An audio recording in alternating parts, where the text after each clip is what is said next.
I am here to remind you that as it gets warmer and the pollen gets angrier, because it will, when you use your nasal spray to combat the allergies, you spray it. Don't sniff. Spray, and let it sit. If it drips out, you wipe it, but you just leave it. I learned that like 2 years ago from some doctor on TikTok. Hi, my name is Dr. Rubin. I'm a board certified allergist, and that video was great. I just want to make a few clarifying points to make sure that as many people know about this as possible and that we're all on the same page.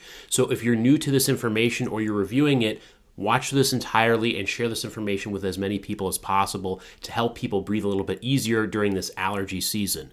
So it's true that you do not want to sniff the spray because if you taste it, you waste it. The placement of the nasal spray is also important because if you don't put it in the right part of your nose, you're either going to potentially increase the risk of developing nosebleeds or it may not go where it's supposed to go and it may not be as effective. So while the external portion of the nose looks like it's pointing towards the middle of your face, the actual nasal passages here are going more towards the ear on the same side.